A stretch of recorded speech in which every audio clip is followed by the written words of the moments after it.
কোনো সাপ শিকারের সময় তার শিকারকে কামড় দিয়ে সাথে সাথে খেয়ে ফেলে, কিন্তু এটি কোনো সাধারণ সাপের মতো নয়। সে তার শিকারকে কামড় বসিয়ে ছেড়ে দেয়। প্রচন্ড বিষের যন্ত্রণায় ইঁদুর যখন তার গর্তের দিকে ছুটতে থাকে, তখন এ সাপ তার পিছু পিছু গিয়ে গর্তে ঢুকে সব ইঁদুরকে খেয়ে ফেলে। এমনকি যার কামড়ে মানুষের শরীরের বিষক্রিয়া ছাড়ালেও দ্রুত পচন ধরে আক্রান্ত স্থানে। অল্প পুরো শরীরে ছড়িয়ে মারা যান ওই ব্যক্তি। বলছি বিশ্বের দ্বিতীয় সর্ববৃহৎ ২০ দাঁতের অধিকারী বিষধর সাপ রাসেল ভাইপারের কথা। সাম্প্রতিক সময়ের ভয়ঙ্কর এক আতঙ্কের নাম বিষধর এ সাপ। দেশের বিভিন্ন এলাকায় ফসলি জমি এমনকি বাসাবাড়িতেও মিলছে রাসেল ভাইপার সাপ ও তার ডিম।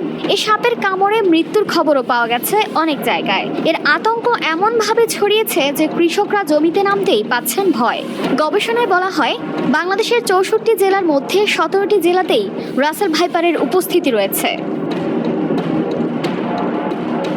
এর আক্রমণ এতটাই ক্ষিপ্র যে ১ সেকেন্ডের ১৬ ভাগের ১ ভাগ সময়ে বিষ বসিয়ে দিতে পারে। অন্যান্য সাপের বেলায় ৪৮ ঘন্টা কেটে গেলে রোগীকে নিরাপদ ভাবা হয়, কিন্তু রাসেল ভাইপারের বিষের তীব্রতা এতই যে রোগী সুস্থ হয়ে বাড়ি ফেরার পথে মারা গেছে এমন রেকর্ডও আছে। এটি দেখতে অনেকটা অজগর সাপের মতো। বেশি দেখা যায় ভারত থেকে তাইওয়ান ও জাভা পর্যন্ত। শরীরের রং বাদামি, হলদে বাদামি হওয়ায় সহজেই শুকনো পাতার মাঝে নিজেকে লুকিয়ে রাখতে পারে।